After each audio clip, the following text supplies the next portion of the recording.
This is Nissan's iconic 4-cylinder turbocharged engine, the SR20 DET. And it's one of the most important engines in the golden era of Japanese racing.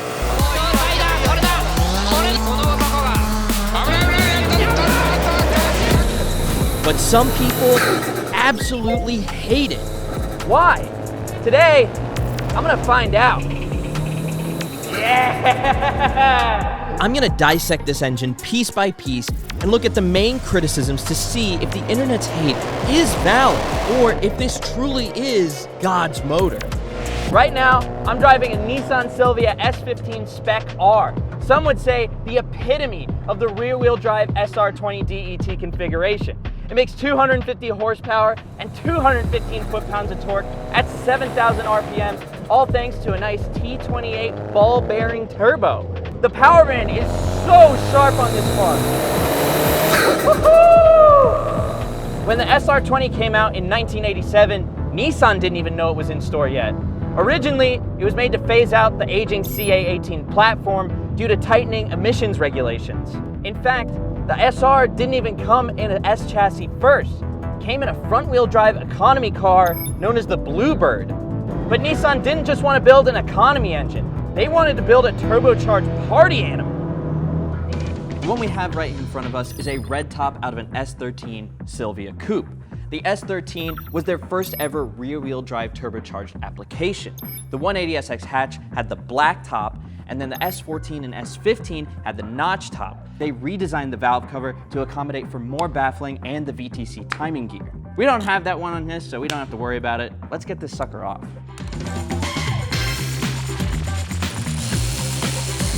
One of the many benefits of the SR20 is that it uses coil on-plug coil packs. These deliver a much more consistent spark to the engine than, say, the KA24, which came with a distributor here in the United States. When you want to add more power, you need to add more fuel. And when you add more fuel, you need more air. And when you need more air, you need more spark. And that's why it's good to have a coil pack.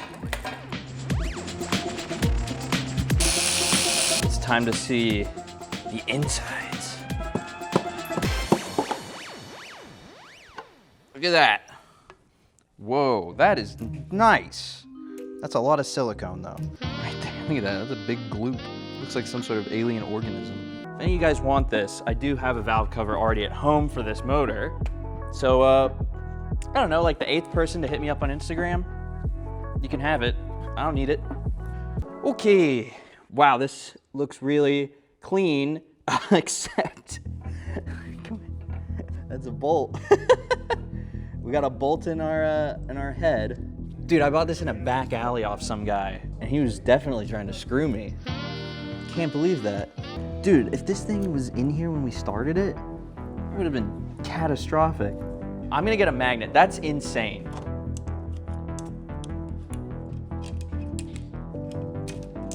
We got it. There we go. The culprit. I don't know where you came from. Ah! Get out of my life. All right, so besides that bolt being in here, the head actually looks pretty good. We can see we got our oil squirter lines, which help lubricate the entire head assembly. That means our camshafts, our rockers, and our valves and springs. Over here, we got our timing chain and our cam gears. But before we get to any of this, let's get off the intake manifold and the turbos. Make it just easier to work around, you know?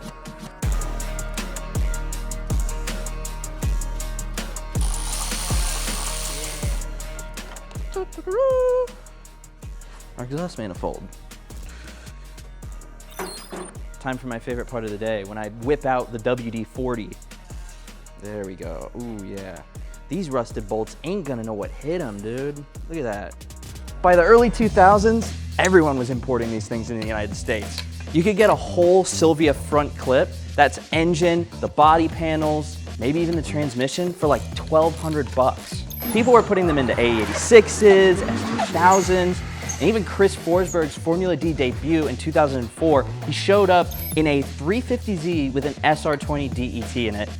This dude took the V6 and put in an inline 4. Why? It's insane. See, here in the States, we got the 240SX with the KA24, which, depending on who you ask, it's kind of a truck engine. People just wanted the more sporty SR20. It was turbocharged, it was lighter. The car was literally made for it in Japan. And internationally, you could get parts easier for them. That's why this is the move. So there's still a debate today about KA versus SR. In fact, one of the biggest debaters just so happens to be Tristan. Nice boat anchor, Jimmy. Thank you, thank you. I already found a bolt in the head. What many people refer to as God's motor. It is, dude. It's turbocharged, aluminum. I think it's pretty cool. So lightweight, boosted from the factory. You can get all the cool noises. You have a KA in your 240SX. Yes, sir. Why do you prefer the KA? Well, one, I was broke. Two, you have an iron block, higher displacement, better lower end torque, more reliable, and all the things that make this motor special, like the coil packs on the plugs. People like Nice Time Racing sell a conversion for $600. This is my KA24DE. Okay, this is pretty sick, I gotta say. The most important thing is the cost of entry. Like an SR, all said and done, you're thousands and thousands and thousands of dollars set back. And that's just getting the motor. You're not opening it up yet. This, you can get them for $500. Yeah, you could go to a junkyard and you can literally find the ones that are in trucks. And if you want to make any amount of respectable power, similar to what you're doing with the SR, you're going to be opening it up and double checking things, adding stronger parts. The most expensive thing on this entire thing is the turbo and the intake manifold. And what are you switching out on yours? The turbo and the intake manifold. Exactly. The thing about SRs is they were cool because you couldn't have them. The grass is always greener on the other side. Yeah, but now they're expensive. Tristan brings up a lot of good points that I took into consideration when purchasing this, but I got a soft spot in my heart for this time period. That's why I'm gonna keep tearing this thing apart no matter what. Hopefully the WD-40's set and I can take off these exhaust bolts and not break them. Some people just know they could save hundreds on car insurance by checking Allstate first. Like you know to check you're using the right bulbs first before installing them in your headlights. All right, that should do it. Give it a shot. Turn it off! Turn it off! Turn it off! Tristan, oh my God. They're off, they're off. They're off? Oh my God, Tristan, let me see your eyes. Okay, how many fingers? 70 fingers. Checking first is smart, so check Allstate first for a quote that could save you hundreds. At least the headlights work. You're in good hands with They Allstate. do work. I broke the seal. I always get the biggest extension possible. I'm not overcompensating, I swear. All right, so this AN line has been some weird jerry rig thing. I've never seen anything like that before. So I'm just gonna give it the old snip. There we go. Thank you, my prize. Oh. This is probably one of the biggest advantages when it comes to owning an SR20. You get a turbo from the factory. This one right here is a T28 ball bearing type from an S15, which at some point someone probably swapped onto this engine. Originally, the S13 red tops came with a T25 journal bearing type turbo. I think it's insanely cool that over the years, Nissan tweaked the SR, put on different turbos. In a way, it was their project car. I mean, you saw when we drove that S15, it was fun, all right? You got all those cool noises. That's sick. Next up, intake manifold. Ow!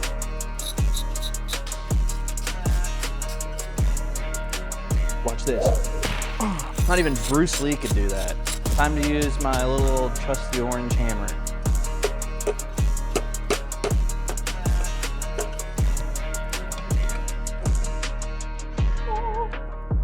Let's talk about the intake ports here on our head.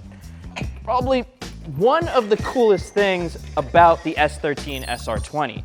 See, they are a high port design. With the angle of these ports, air is able to get into the combustion chamber that much more efficiently, which in turn helps make more power.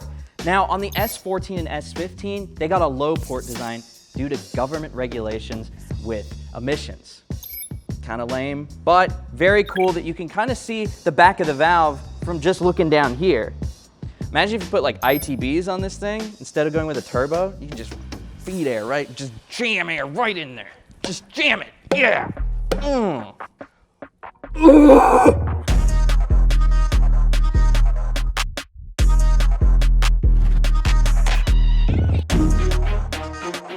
Now, usually when you take your bolts out that are holding your camshaft, you kind of want to put them in the right order. However, I'm rebuilding this engine and I'm gonna use all new hardware, so doesn't really matter too much. Some of these bolts are different. Like this one has a washer, but these don't have washers. This one has a washer. Some are like different lengths. I think the lesson here is don't buy an engine on Figueroa Street in Los Angeles, whatever you do. Now with our cams out of the way, we can see one of the biggest Achilles heels of the SR20, and that's these rocker arms. See, at high RPMs for a continuous amount of time, it's possible to unbalance these. And when that happens, these little guide shims shoot out and they can clog the oil galleys, which causes low oil pressure and in some cases, oil starvation. Now there are ways to stop this. People do rocker arm stoppers, they do fuel cuts, but I think though the best mod to do is to do a dual guide mod, which means just taking out this regular shim and putting in another little guide. That way, these all stay in place. All right, before we get the head out, let's get these spark plugs out. There we go.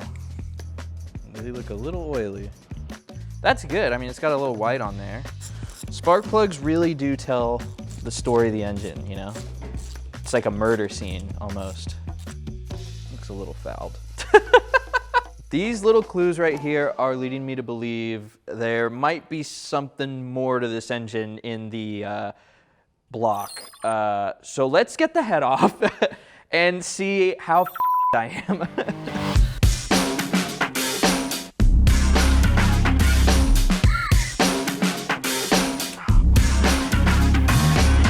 Dude, there we go, that's one. Oh! What the is all, is that rust? Oh God, that's nasty. Time to pull the head. Let's see what's awaiting for us in this block. Whoa! Ready? Okay, Jimmy, all you. Oh, yeah. Oh my God. That don't look right. So I got screwed. Lesson learned. What the hell is this, dude? Is that rat poop? Okay, so what I'm doing right now is I'm checking to see if my fingernail can go into any grooves around here on the cylinder walls. So far, cylinder 4 is good. Let's see, cylinder 3, pretty good. Cylinder 2 isn't too bad. Cylinder 1, definitely, we've got some grooving. I figured it probably best to sleep on it, take a look with some fresh eyes in the morning.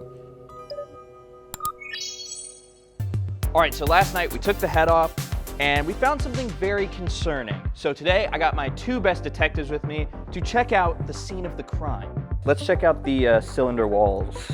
Now I was going over Oh, what's up, Bobby Borscore? Yeah. Oh no! Yeah. Things I'm looking for are pre-detonation, so pitting on the edges. That is because people will either use a lower octane fuel or just boost the out of these things and not tune it correctly. So see, these are all nice and sharp. So this is good. You would see it be pitted inside if it was pre-detonating. This third one, this has carbon buildup inside of it.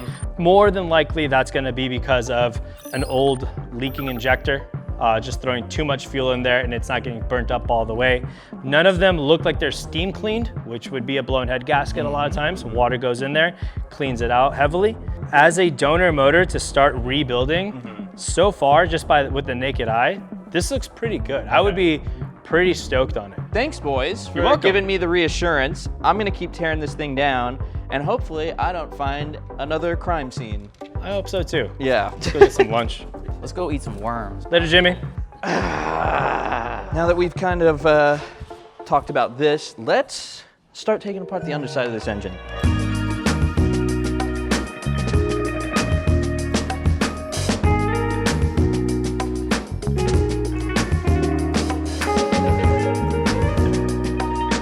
All right, so we're taking off the water pump.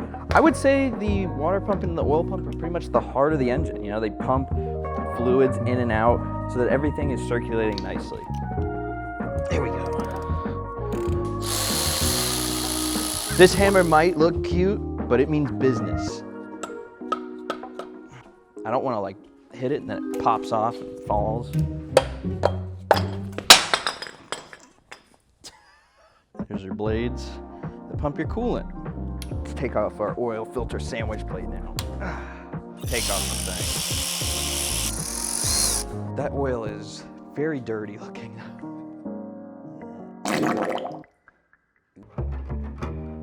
Now, like many 4 cylinders, the SR20 has what's called a mirrored piston movement. So when cylinders 1 and 4 are at top dead center, cylinders 2 and 3 are at the bottom of their stroke. Combine that with the firing order of the SR20, which is 1, 3, 4, 2, and you get an inherently balanced engine that's perfect for performance. Time to let the oil flow. Nice. We've hit oil, boys. What are you doing? Look, there's not enough oil, so I'm helping the flow of the oil with my hand. Thank you. Thank you. I didn't want it getting all over the floor. Hey, thanks. that's what friends are for. Yeah, that's what they're Well, for. I'm eating my trail mix too. I want the healthy, I want the good I'm not giving you my M&Ms. Thank you. Oh, that's salty and nice.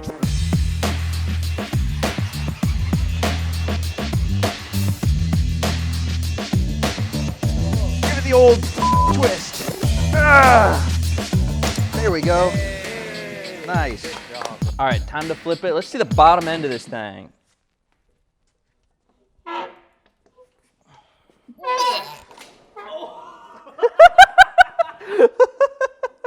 Just puked its guts out.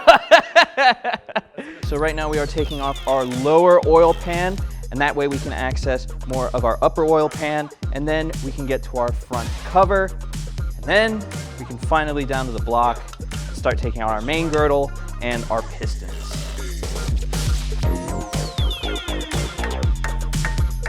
No, I like my little orange one.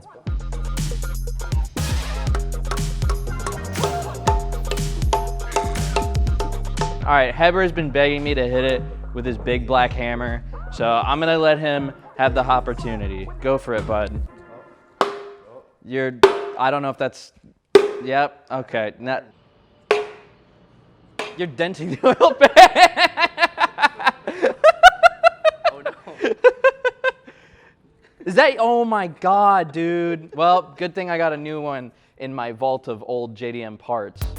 All right, we've been at it for a while, but we finally got it to crack. And there we go. Now, over time, enthusiasts have found another big flaw with the SR20, and that is the oil pan. See, these oil pans dent extremely easily, as we found out through Heber. So when you lower your car, you run the risk of denting your oil pan right into the oil pickup tube, which can cause restriction of oil flow to the engine, and that can lead to oil starvation.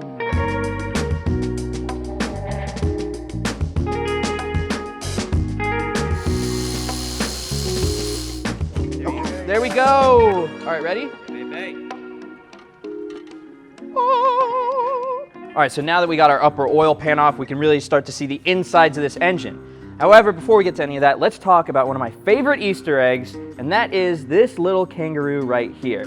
Now, from what I've read on forums, no one really knows the story, but I have seen rumors that in the 1980s and 1990s, Nissan owned a casting plant right outside the city of Melbourne. And if there's anyone who likes SRs, it's the Australians. Just ask my uncle, Andrew Hawkins of Motive Video. He would swipe right on an SR. That's why he's got one in his Time Attack S14.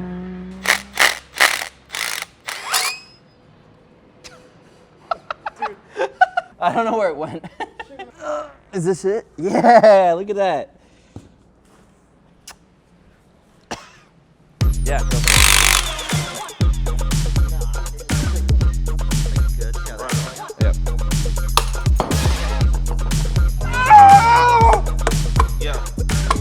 Now that our front timing cover is off, we can see our oil pump. How about we take this sucker apart and take a look inside? Oh. It's okay, it's okay. Why do you have a hammer? Last time you brought a hammer out, it didn't end well. Yeah. Yes. All right, so what we're looking at right now is the SR20's oil pump. It uses a system called a gerotor. No, not a G-rotor, gerotor. Yes, it sounds like a Pokemon, and it's probably one of the most important parts of the whole engine because it pumps oil throughout the entire engine, making sure that it never loses oil pressure. And it's also used in a ton of different applications as well, in the RB series, and it's also used in some deep fryers at fast food restaurants. So, if it's good enough for McDonald's, it's good enough for the SR20.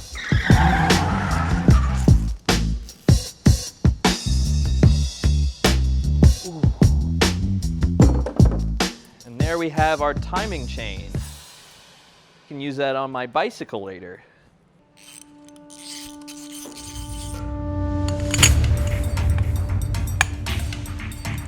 There we go. Somebody just said Miatas are stupid. Ugh. Yeah! How dare you say that about the Miata? Thanks, man. All right, there we go. Our crank girdle is out. I'm running out of space. Now we're just down to the crank and the pistons. Let's see, 14, yeah, 13. There we go. You have to tighten this bolt in and then it'll pop out of its core. All right, hold on. Yeah, that's not working. Put that away. This is gonna be the method, dude. I'm telling you now. It's not. There's a dip, there's a way. There you go. There we go. Perfecto. Let's do the rest. Do the rest. What am I holding? This? Just hold that on there, yeah. All right, I'm just gonna do Hold one on. side. All right, that's one. Let's go to the other side. All right, other side. One more. Woo! Any scoring? Nope, looking good. Looks good. That's 3. That's 4. Nice. Little bit, just a bit. Crankshaft looks good though. Yeah, on that side it looks good. That looks good too. Really good. Here we go, the last one. Pretty good. We're looking good. Yeah, that's Heber. Now, our rod cap bolts. That's Heber. That's Heber. It's basically like you're just trying to hear it. You'll hear it. There it is. There we go. Our first piston is out. Like a freshly born child. Yeah, it's a boy. Yep, that bearing looks good. Let's check out piston 3. Push. Push. Oh, there it is. There we go. This one looks good. Despite all the carbon buildup on the top, it does look pretty good. Pop it out. There we go. Another piston is born into the world. Piston number 2, I shall call him. Yeah, looks pretty good. Now all that's left is piston 1, which is the one that had all that weird pitting on it. Let's take a look. Let's see what's going on. Here we go. Here we go. The anticipation is killing Heber. I'm so ready for this. Dun dun dun dun dun. Flip it. Huh. It looks dry. It does look a little dry. Crank side looks good. Let's pop the piston out. See what's on the other side. There it is. All right. Let's see. What the hell? Yeah, look at that. That's not even a score. That's like a... That's a pit. That's a big pit. That is a huge pit. That's 2 big pits. Look at those. That is... I don't 2 big think, pits right there. I don't think I've seen anything like that here at Donut before. So another thing that people debate about is the Nissan SR20's bearings. See, from the factory, they're insufficient at providing oil to the rotating assembly. But what's funny is the year before this came out, in 1990, Nissan had it figured out in the Pulsar GTIR. See, the bearings had a much different design. This bearing here has this journal to allow oil to flow in around the crank, but it only goes 180 degrees. On the Pulsar GTIR, it comes around and goes a full 360 degrees. There also are more points of these holes to allow for more oil to come into the crank. Now the downside is you can't just swap in GTIR bearings. You need to do some modifications to make them fit properly. They had it figured out. Why, what happened, huh? What were you doing? You left work late? You left work? All right, let's take a topside and talk about one of the biggest cons of the SR20, and that is it's made out of aluminum, the same material used to make soda cans. You're probably wondering how many soda cans it takes to make an SR20, and I looked it up. It's exactly 2,000. Now, in all seriousness, here in the United States, we got the KA-24, which is an iron block engine. Iron blocks are much more dense and have a higher tensile strength, meaning that they can take much more pressure in the cylinder walls, i.e. more boost and higher RPMs. Under the same conditions, aluminum is much more prone to warping. On the plus side, an aluminum engine is much lighter, and that helps with the overall handling characteristics of the car. Funny enough, the S13 Silvia with the SR20 DET has an almost perfect 50-50 weight distribution from the factory. That's how Nissan designed this. So that means the rest of the world got the true S-chassis experience. And here in the United States, we were robbed. So is the hate valid? I think so. Prices have skyrocketed. And today, there are way cheaper alternatives to making big power. So I get why the SR20 has been written off by so many people. But numbers aren't everything. I want to harness the charm of the golden era of 90s Japanese tuning that this engine played a huge part in. And it just so happens that I have a mint S13 Silvia that would pair perfectly with an SR20 nestled under the hood. Thank you for watching everything here on Donut. I gotta put this thing back together, and I didn't label a lot of the bolts. That's a me problem, not you. See you guys next time.